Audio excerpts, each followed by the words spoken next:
Este 31 de agosto es un gran contentamiento de mi parte presentar el estudio de como todos los miércoles y le doy la más cordial bienvenida a todos los compañeros de estudio que se conectan en vivo cuando estamos transmitiendo desde el inicio, y también le doy la bienvenida a los que se conectarán después, que por distintas razones, horarios, compromisos, no puedan estar desde el principio. A todos la bienvenida, pero la invitación es a meditar, a razonar lo que decimos en cada estudio de miércoles y confirmar si está en las Sagradas Escrituras o si hay necesidad de hacer alguna corrección o cambio. Siempre es importante que sepamos que Dios nos dejó un entendimiento para que también nosotros lo pongamos en acción al escudriñar las Escrituras. El hecho de escudriñar las Escrituras lleva implícito ese esfuerzo mental y de estudio de ver si las cosas son así. Y el tema actual, el tema de hoy, la elección, requiere ese esfuerzo más fuerte que cualquier otro tema. Así que vamos a leer y vamos a orar para pedir la gracia y la sabiduría del Señor.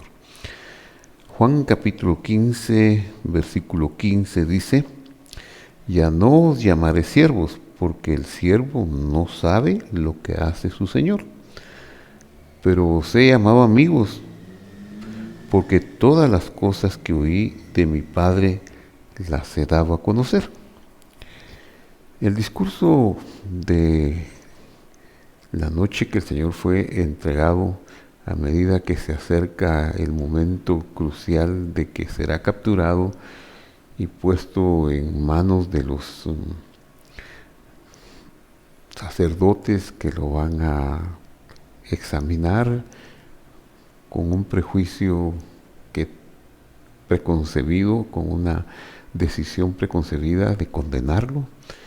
Ellos, por el método político imperante, que Roma era el que tenía, o la que tenía el poder sobre sus provincias en ciertas cosas, como por ejemplo los delitos capitales, la sentencia de muerte, esa le correspondía al gobierno de Roma llevarla a cabo. Así que de todas formas, ellos, los captores del Señor, que son los sacerdotes del templo y muchos otros religiosos que adversaban su enseñanza, ellos van a intervenir para capturarlo y según ellos deshacerse del Señor.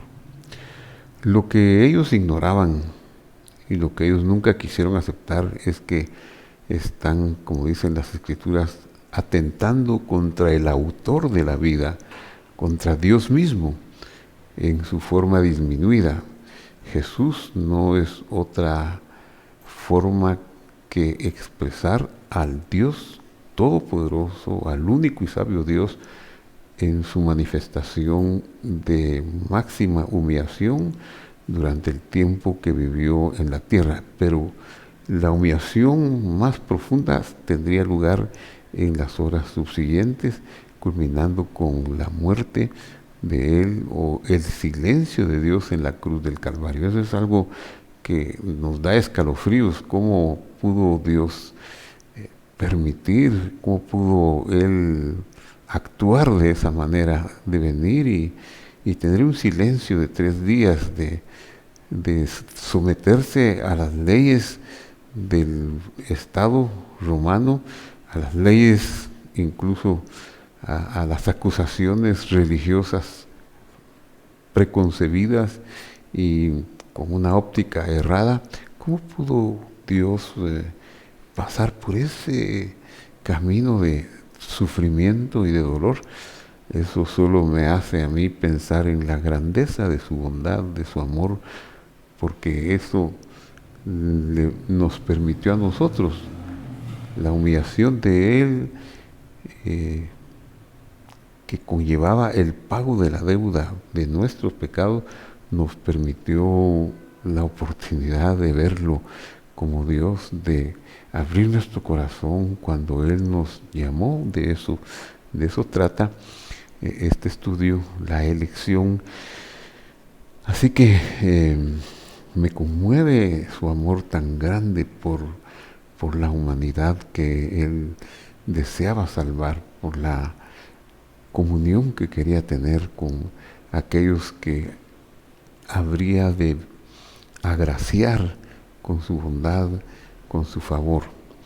Entonces el discurso se vuelve más profundo en los momentos que se acerca el tiempo de su captura. Y les dice: ya no os llamaré siervos, porque el siervo no sabe lo que hace su Señor.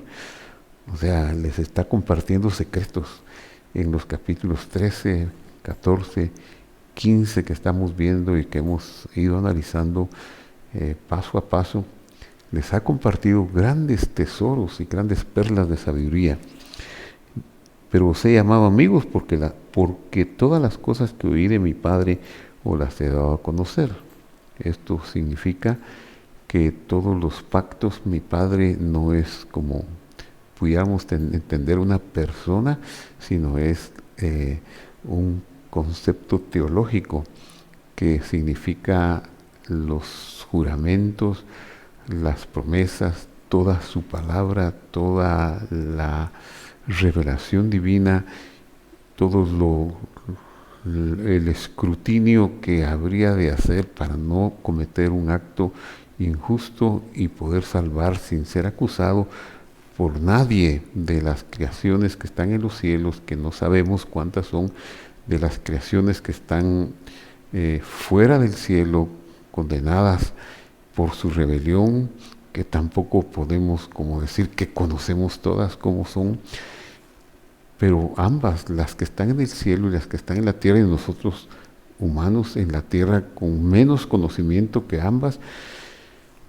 todos estamos expectantes de esa intervención divina. Nosotros, los humanos, con menos capacidad de entendimiento, pero las otras dos fuerzas ven que tiene que haber una justicia perfecta, y eso es lo que hace Dios, hacer una justicia perfecta, y esa justicia perfecta solo podría darse si Él tomaba sobre sí mismo el castigo que nosotros merecíamos.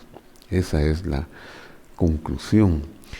Por eso dice, ustedes son mis amigos porque todas las cosas que oí del Padre, todo lo que dejé en el cielo, todas las promesas, los pactos, la Torá, los mandamientos, se los he dado a conocer. Les está hablando de un estatus muy especial, del estatus de amigos en lugar de siervos o esclavos. Claro, para nosotros no significa quizá la misma dimensión de lo que significaba para ellos hace 2000 años. Bueno, aún en los tiempos de finales del siglo XIX había en algunos países un estado de servidumbre que era casi como esclavos. Los que estaban en estado de servidumbre eran objetos y no tenían derecho de ninguna clase. Los derechos los tenía el gobernante o las clases privilegiadas. Cuando Él les dice eso, los está elevando a una condición de revelación muy grande, de intimidad, que también nosotros participamos porque están escritas para nosotros, y si su Espíritu Santo nos revela esas cosas, que le dijo a los discípulos, vamos a entrar en el mismo entendimiento que ellos y vamos a tener una actitud de gratitud por todo lo que Dios hizo por nosotros. Y la razón de este nuevo estatus que les está compartiendo se debe a los secretos que les está compartiendo. A continuación les va a repetir una enseñanza que hasta nuestros días es demoledora. Parece una palabra, cuando la puse para compartirla con usted, pensé que estaba fuera de lugar, pero no. Es demoledora a la arrogancia humana. Él les dice, veamos cómo les dice, no me elegisteis vosotros a mí, sino que yo os elegí a vosotros. Esta declaración del versículo 16 es extraordinaria. En Juan 15, 16 leemos, no me elegisteis vosotros a mí, sino que yo os elegí a vosotros. Eso es lo demoledor. Pensamos, y a veces así nos lo han enseñado, a algunas formas de presentar la verdad de Dios o el Evangelio, pensamos que debemos dar una respuesta a Dios, que algo así como que Dios estuviera suplicándonos, conviértanse a mí, por favor, no me desprecien, yo quisiera que ustedes me sirvan. Pero eso deja a Dios en un plano muy horroroso de servidumbre. Eso es imposible. Dios es el Rey, es el soberano de todo el universo y tiene un plan maestro.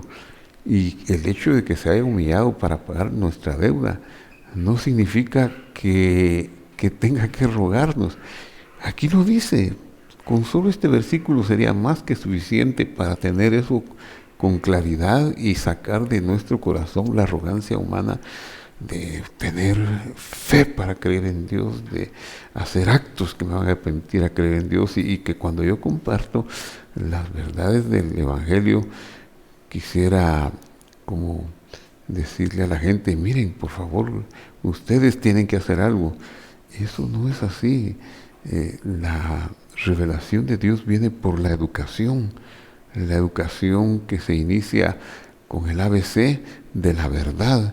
Y Él envió, por ejemplo, a nuestra tierra desde hace 500 años y quizá antes, envió su enseñanza a nuestros antepasados que vivieron antes de la conquista española por medio de la luz del sol, por medio del agua, la luna, las estrellas y el cuidado de la naturaleza para dar el sustento. Esa fue una enseñanza previa, pero que no fue suficiente. Así que cuando hace 500 años vino la conquista española y vino la evangelización con el conocimiento que se tenía de hace 500 años, que era un conocimiento que no era perfecto, ni hasta la fecha tenemos el conocimiento perfecto, pero era menos perfecto hace 500 años. Ya hubo nociones de hablar de Dios, de hablar de su Hijo, de la muerte expiatoria y de las palabras del Evangelio, y empezó a haber una noción en este lugar, pero tuvo que seguir pasando el tiempo y venir cada vez más una claridad sobre la revelación. Esa es la educación en la verdad. Y cuando esa plenitud de la verdad llega para que demos un paso, entonces somos capaces de exhibir nosotros la fidelidad de Dios, la acción que Él ha hecho, y podemos ver y dar un paso hacia adelante, como saber que tenemos un Dios que vino y murió por nosotros, que lo podemos tener, recibirlo en nuestro corazón, que podemos vivir en sus mandamientos, vivir en sus estatutos. No me elegisteis, pues, dice, vosotros a mí, sino que yo os elegí a vosotros. Esta declaración no es nueva para los discípulos. Ellos en varias ocasiones lo han escuchado porque Él se los ha dicho, y algunas veces con palabras muy similares, como por ejemplo en Juan 6:70, unos capítulos antes de esta ocasión de Juan 15, que es la ocasión máxima de compartir los secretos, pero aún desde el capítulo 6 les dice Jesús lo siguiente. Jesús les respondió: ¿no os he escogido yo a vosotros, los 12, y uno de vosotros es diablo? O sea, qué soberanía. Él escogió a 12 para que estuvieran con él. Judas no lo engañó.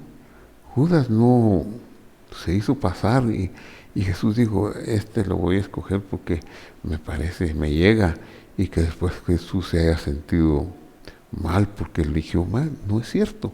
Él sabía que desde el principio que lo iba a entregar. Él sabía que era el diablo. Y lo dice en Juan 6:71, hablaba de Judas Iscariote, hijo de Simón, porque él era el que lo iba a entregar y era uno de los 12. Y es que lo que ocurre y lo que tenemos que tener en mente sobre el estado de la humanidad después de la rebelión de nuestros padres en el huerto fue la horrenda separación que tuvieron nuestros padres y nosotros, sus descendientes. Consecuentemente, también cuando naciéramos íbamos a tener la misma separación. Todos estábamos muertos en delitos y pecados. La muerte, que es una separación, nos llegó a través del acto de oír la voz de alguien que no era la voz de su creador, la voz del que les había formado. Miren cómo podemos verlo, para verlo con más profundidad. A Adán y Eva, Dios los trajo a este universo, a este lugar que no era el cielo, los puso en un huerto, en un pedazo de cielo, en el huerto del Edén, que era traído desde la eternidad, y que los puso para que ahí ellos tomaran la fuerza, el descanso, la vitalidad y la comunión con Dios, para extender la luz de Dios a los lugares oscuros que rodeaban, a los lugares del dominio de la serpiente. Es como que si Dios hubiera dicho: voy a poner unos misioneros que están muy cerca de mi corazón, que los tengo desde la misma eternidad en mi corazón, para que ellos vayan y rescaten algunas de las chispas que están apresadas en la rebelión de la serpiente, en la oscuridad. Pero les voy a facilitar el camino a esta nueva creación que son Adán y Eva, para que cumplan su propósito. Entonces les facilita tener un cosmos, un universo. Para eso les crea soles, les crea galaxias, les crea todo un entorno fuera del cielo que habría de servirles de plataforma para hacer su trabajo, como decir los viáticos de una empresa que le da a un emisario que envía a otro país como embajador, lo capacita con todas las credenciales, características de su dignidad de cargo. Igualmente Adán y Eva estaban capacitados con la luz del Creador, con la comunión del Creador, con la bondad del Creador, pero venían a evangelizar, venían a rescatar las chispas atrapadas por la rebelión de Satanás. Entonces, veamos aquí en este diagrama lo siguiente. Dios, dice la Sagrada Escritura en el capítulo 2, dice que formó de la Adamá, del polvo de la Adamá, formó a Adán y lo trasladó.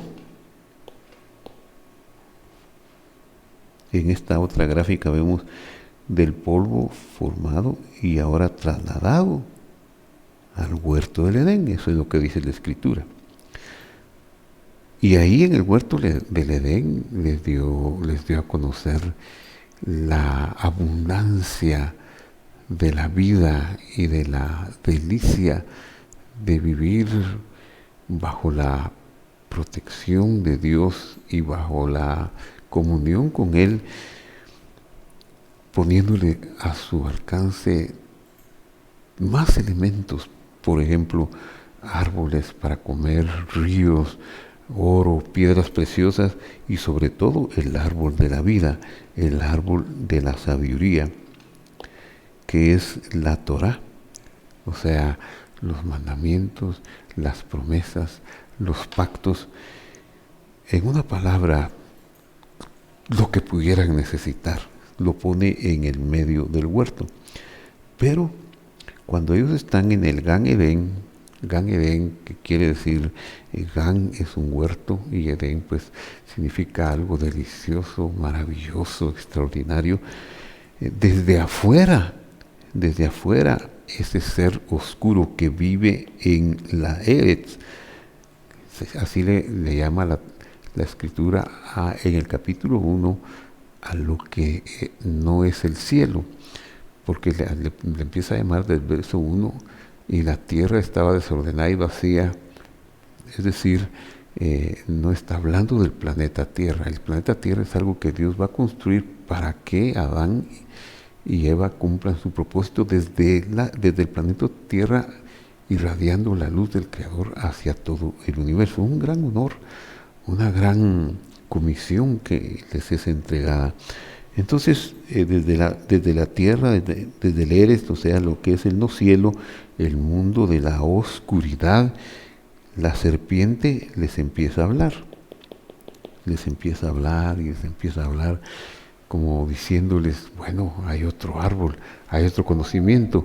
En el relato del Génesis capítulo 3, nosotros lo vemos como cuando le dice a la mujer, con que Dios les ha dicho, no comen de todo árbol del huerto, y la mujer comete el error de decirle no, y hablar y contestarle, hasta que finalmente deja de escuchar la voz de Dios, y eso hace que caiga en el engaño de la serpiente.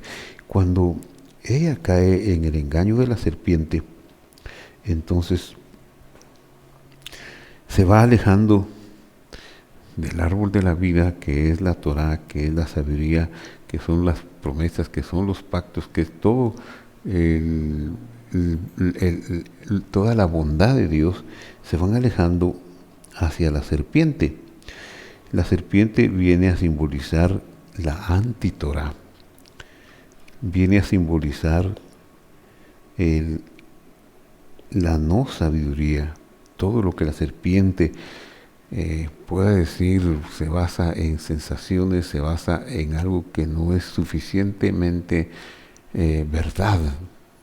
Hoy nosotros estamos en el mundo que la serpiente influyó, que contaminó, y nosotros primero queremos ver o queremos tocar, queremos experimentar con nuestros sentidos para poder aceptar las verdades espirituales, pero eso es un método imposible de agradar a Dios, porque las cosas que se ven son de este lado de la temporalidad, no son eternas, y entonces nunca vamos a alcanzar la luz de la eternidad si estamos esperando con esa influencia de lo que se ve, de lo que se mira, de lo que se siente. Siempre la serpiente nos va a ganar y nos va a envolver en su discurso. Y eso sucedió con Adán y Eva. Ellos empezaron a oírle y se alejaron del Gan Edén, se alejaron del árbol de la ciencia, del árbol de la vida, y se fueron acercando. Y cuando ellos llegaron para tocar el árbol propuesto por la serpiente, que era el de la sabiduría del bien y del mal, una cosa imposible, no puede haber un árbol del conocimiento del bien y del mal. ¿Cómo? Por lo menos no puede ser un árbol de Dios, porque Dios no tiene contacto con el mal. Él no podía poner en el centro del huerto que le había dado un árbol que tuviera una comunión entre el bien y el mal, porque ¿qué comunión tiene la luz con la oscuridad? Dios no podía crear un árbol de oscuridad y de luz al mismo tiempo. Eso es imposible. Es al analizar las frases en hebreo de una manera adecuada que uno puede llegar a encontrar que la traducción tradicional de que el árbol de la ciencia del bien y el mal estaba al lado del árbol de la vida, eso, ya solo con ver que eso no es así, podemos tener la luz de lo que pasó, de que no es Dios el que hizo ese árbol, que fue la serpiente. Y cuando ellos se alejaron suficiente y llegaron y tocaron y comieron de este árbol, ¿qué sucedió? Que fue imposible que regresaran. No pudieron regresar. Se abrió una brecha de millones de millones de millones de años luz, y ellos quedaron adscritos a una temporalidad de vida de pocos años, aunque fueran 1000 años, que fueron los años que vivieron los primeros hombres desde la creación, y poco a poco esos 1000 años se fueron reduciendo, y claro, que alguien viva 300 años, 600 años es mucho, pero comparado con una eternidad, en 600 años no se puede viajar mucho en el espacio para llegar al cielo, mucho menos millones de millones de millones de años luz para llegar al cielo.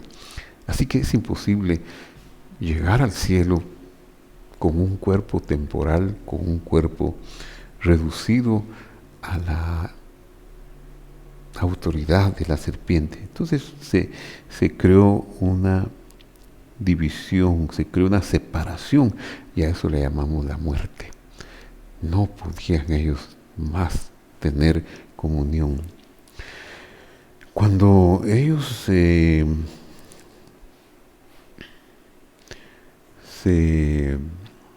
entregan a la serpiente, entonces el Señor se lleva el huerto del Edén, se lo lleva para donde vivía con el árbol de la vida, se lo lleva para el cielo, se lo lleva para arriba, y entonces ya se queda solo la Adamá en este mundo oscuro, y ahora viene a ser lo que gobierna todo el mundo presente, es Satanás a través del árbol de la ciencia del aparentemente bien y del mal, pero es solo mal, y eso es lo que influye en toda la creación de este lado. Pero esa creación fue hecha por Dios, le pertenece por derecho de autoría y de creación, pero Satanás, la serpiente, está deteriorando el planeta Tierra, está deteriorando el Sol, está deteriorando con su influencia todo el cosmos. Por eso aparecen los desórdenes, la entropía del universo que tiende a desordenarse. Esa es la razón. El árbol malo es el que gobierna el cosmos. La iniciativa de salvación para liberarnos de esa oscuridad en que caímos siempre vino de Dios desde el principio. ¿Y cómo lo podemos ver? Pues veámoslo desde el mismo inicio, en el capítulo 3 de Génesis, versículo 24, cuando se hace un juicio parcial, un juicio claro, un juicio que tiene que hacerse, no es el juicio final está pendiente, es el juicio del gran trono blanco, pero sí hay juicios parciales que se han hecho a lo largo de la historia. Dios es el juez de toda la tierra, Dios es el juez de todo el universo. Entonces, en ese juicio parcial que va a definir y a determinar los límites del hombre y de la mujer, dice, echó pues fuera al hombre. ¿Fuera de qué? Del huerto. Y puso unos seres especiales, querubín al oriente del huerto. Esta frase, oriente del huerto, es la palabra Mikedem, y Mikedem significa eternidad. Lo que está diciendo es que el huerto fue llevado a la eternidad, así como lo vemos aquí, fue llevado al plano de la eternidad. No podía quedarse como esa iniciativa de Dios de venir y sacar las chispas de la oscuridad que la serpiente había manchado al tener un lugar de habitación que se llamaba el no cielo y la tierra, y que también se le llama en el capítulo 1 de Génesis, versículo 2, el desorden, el tohu y el bohu. La tierra estaba tohu y bohu, desordenada y vacía, con una oscuridad que se movía en la faz del abismo. Pero desde el mismo capítulo 3:24 dice que estos seres que tenían esa tarea de velar por esa separación en la nueva forma y en el nuevo estado de cosas, dice que también les acompañaba una espada encendida que se revolvía por todos lados para guardar el camino al árbol de la vida. Y si nos quedamos en una forma simplista de pensar este versículo, vamos a concluir que Dios está sumamente enojado y que ya determinó la destrucción de la humanidad, y por lo tanto con el árbol de la vida nada. Pero eso no es así. Podemos ver de otra manera este versículo. Como decía, este es un versículo, es un juicio parcial.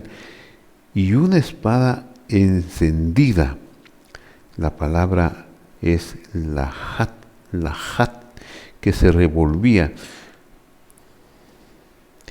La espada encendida, lahat, nos da la idea de ¿qué? De una llama.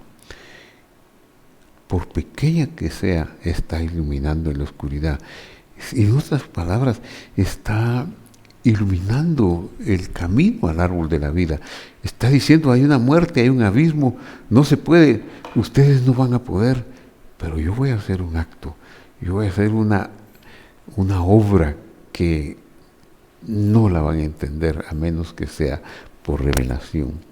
Entonces el camino de la salvación comenzó desde el mismo momento del juicio inicial por aquel pecado original, y fue una iniciativa divina.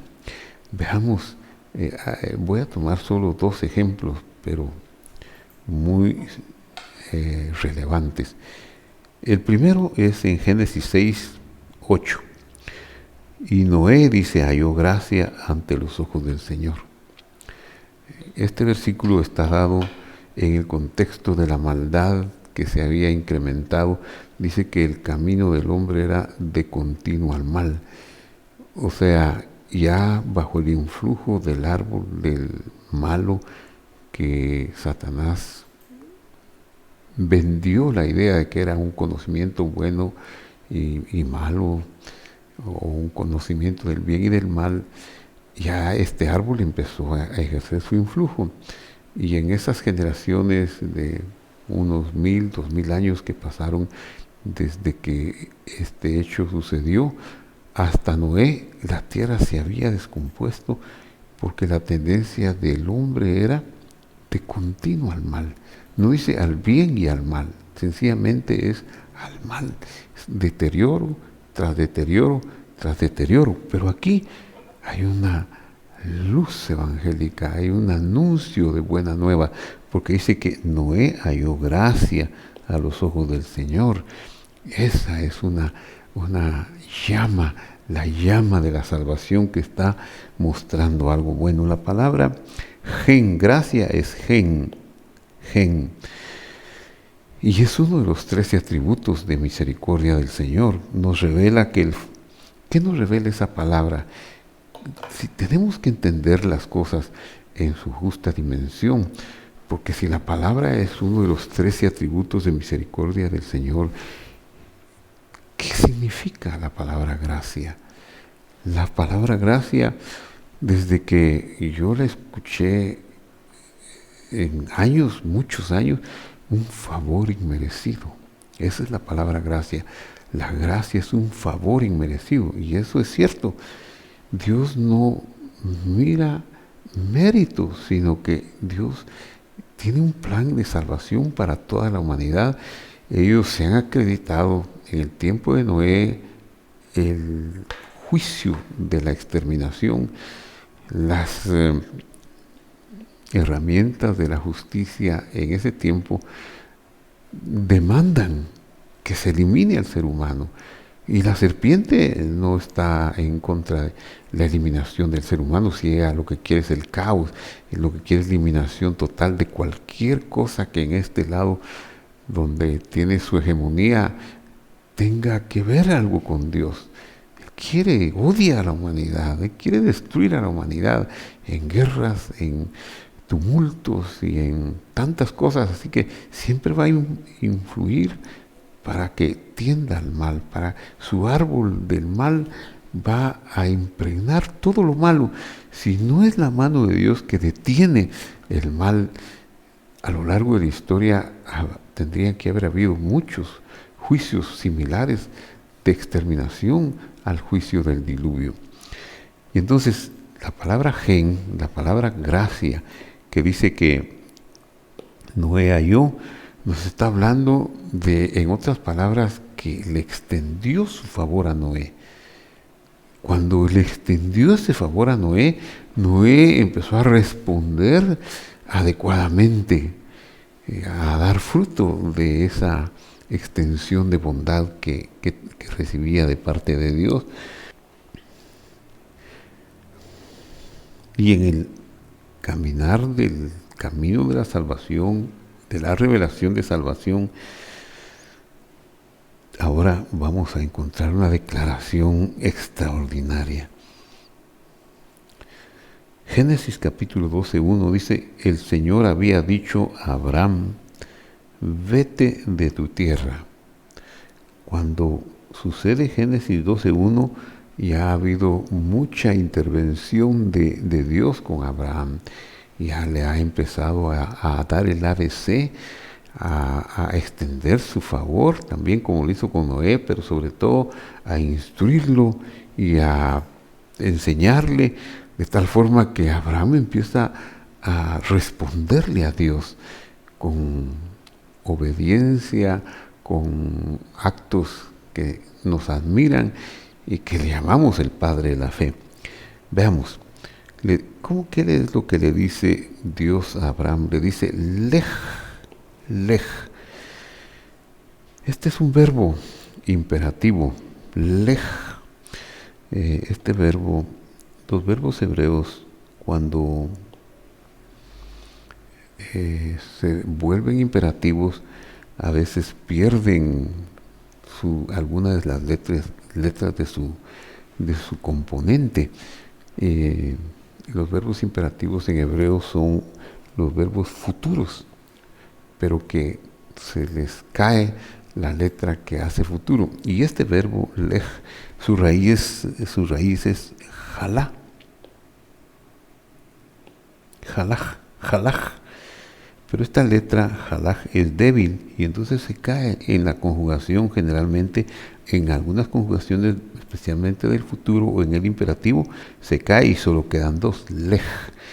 Es un imperativo que quiere decir vete. Pero al mismo tiempo no le dice solo vete, este sería el imperativo, vete. ¿Y qué significa esta otra partícula que aparece aquí? Que se lee lejá, lejá. Aquí, lejá. Esta se parece tanto porque son las mismas letras, si usted puede ver, esta letra es igual a esta, solamente sus vocales, las vocales, aquí está y esta vocal Los vocales son los puntitos que aparecen abajo o arriba de las letras. Es diferente, lej, y aquí es una E, pero más chiquita, más suave, casi imperceptible. Y aquí no hay vocal, solo lej, el imperativo lej. Pero cuando dice aquí leja, este es una preposición. Esta funciona como preposición, la lamed. Es una preposición y la haf es un sufijo pronominal de la segunda persona singular masculina. Lo que está diciendo, vete. Entonces, si esto es segunda persona singular masculina, quiere decir tú vete, o a ti. Literalmente dice, vete para ti, o vete por ti, o vete hacia ti. ¿Por qué? Bueno, es porque cuando Dios nos pide algo, nunca va a ser un pedido egoísta. Yo quiero que me des algo porque yo necesito que te sacrifiques para mí, que me des un hijo. Eso nunca Dios lo va a pedir. Eso lo piden los dioses paganos. Eso lo pide la serpiente, pero Dios jamás necesitaría algo. Dice la Escritura que si Él tuviera hambre, las vacas, todos los animales de los montes son de Él y Él podría tomarlos. No necesita nada. Cuando Él nos pide algo es para favorecernos. Eso es lo que se ve cabalmente en la expresión vete por ti, lej, leja, vete hacia ti, vete porque te conviene, vete aunque no sepas dónde, porque solo si te vas va a ser en beneficio tuyo. Y como él ya había aprendido que andar con Dios era muy beneficioso, podía hacerle caso. El sacrificio parecía demasiado grande, pues el versículo concluye, versículo 1 del capítulo 12, vete de tu parentela, mire todo lo que le pide, de la casa de tu padre, vete de tus parientes, de los lazos familiares, vete de tus ideas religiosas, vete de todo lo que te da sustento a una tierra que te mostraré. Abraham no tenía hijos a estas alturas, quizás nunca los hubiera tenido en Harán o en Ur de los Caldeos, pero los tendría si se iba a la tierra que Dios le habría de mostrar. El resultado de Abraham de exhibir la fidelidad de Dios superó el sacrificio, y Abraham vino a ser el padre de todos los que Dios salvaría por la fidelidad de Dios. Mire que aquí estoy poniendo su fe, no la fe de Abraham, la fe de Dios. La fidelidad, lo que nos salva es la fidelidad de Dios, no es nuestra fe. Y así continúa la historia de la redención hasta llegar a las extraordinarias declaraciones que vemos aquí. No me elegisteis vosotros a mí, yo os elegí a vosotros. Y Juan 6:66. Bueno, esto es todo como para rematar todo lo que hemos estado diciendo. Con este versículo comenzamos. No hemos elegido a Dios, no lo hemos buscado. Nosotros estábamos muertos en delitos y pecados, descarriados en caminos de maldad, pero Él mostró su elección. Y en la experiencia personal, usted podría hacer un análisis, ¿cómo es que llegó esa elección a usted? A veces viene elección por generaciones. Hace 500 años vinieron los primeros misioneros en la fe católica a nuestro continente americano.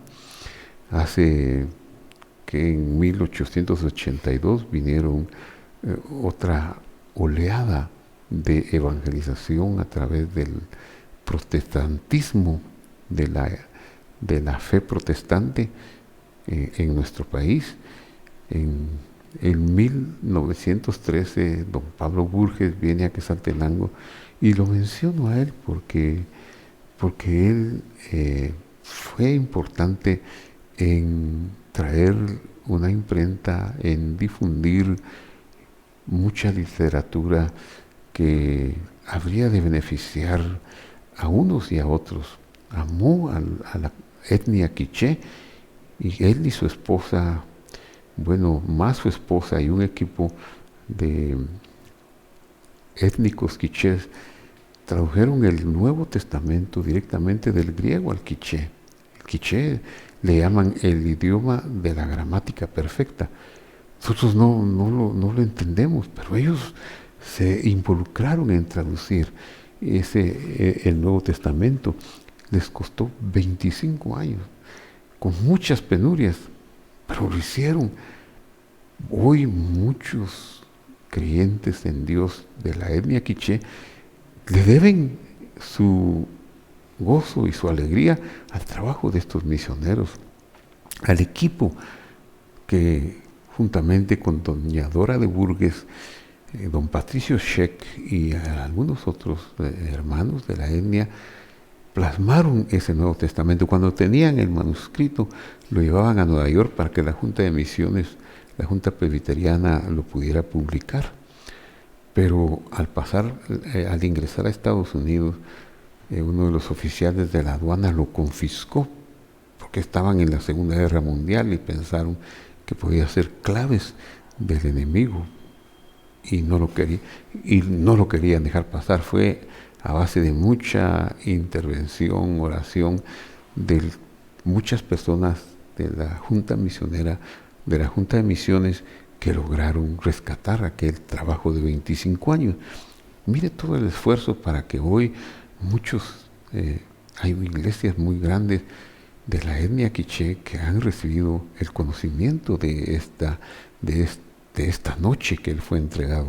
En el caso mío, mis padres, mis abuelos, mi abuelo, aunque no recibió directamente la primera noticia de parte de don Pablo Burgues, sino en Sibilia fue alguien más que le impartió. Don Pablo Burgues visitaba la casa de mi abuelo, y el pueblo, mi pueblo, Cabricán, se formaron iglesias en Cabricán, en Huitán, en Sibilia, en Río Blanco, y en ese ambiente yo vine a oír del Señor y del conocimiento de su palabra, el ABC. Eso lo hizo Dios paso a paso, paulatinamente.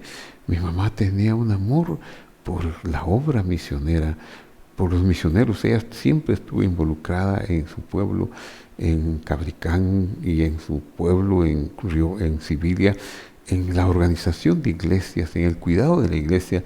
El celo de ella era para que la iglesia se edificara y se multiplicara. Y hay una historia que dice que en la casa de mi abuelo, cuando mi mamá era soltera todavía, llegaba don Pablo Burgues. Esos misioneros se quedaban, cuando llegaban a un pueblo en el oriente del país, se quedaban en el corredor de la municipalidad, sin nada más que algunos ponchos que pudieran llevar en sus espaldas, porque no tenían otro medio de transporte. Mientras que dormían, al día siguiente pues hacían su labor misionera, pues llegaban a la casa ya con mi abuelo, pues no lo dejaban en el corredor, sino les daban un cuarto, les daban una habitación. Entonces mi mamá le denominó al lugar, a la habitación y a la cama donde los hospedaban, la cama de los que vienen. Esta es la cama de los que vienen. Ya se sabía que eso era para don Pablo Burgues. Pues así fue trabajando en mi historia personal la revelación de Dios. Yo a los 8 años reconocí que Jesús era mi Salvador. Claro, ese fue un conocimiento temprano. Yo necesitaba crecer y aprender. No digo que a esa edad yo ya resulté perfecto, al contrario, tuve que enderezar muchas cosas, y todavía sigo enderezando muchas cosas en mi vida y aprendiendo a vivir en una forma que sea de acuerdo a lo escrito y que sea agradable al Señor. Por eso es tan impresionante. No me elegisteis vosotros, yo os elegí. Esa es la gran declaración.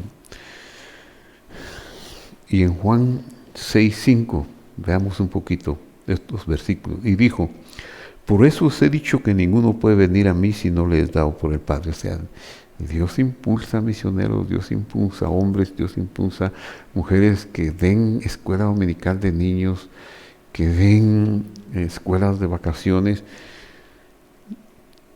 Para Dios el tiempo pues tiene tanta paciencia que lo hace desde que somos niños, aunque no demos una respuesta al 100, pero empieza a sembrar la semilla en uno.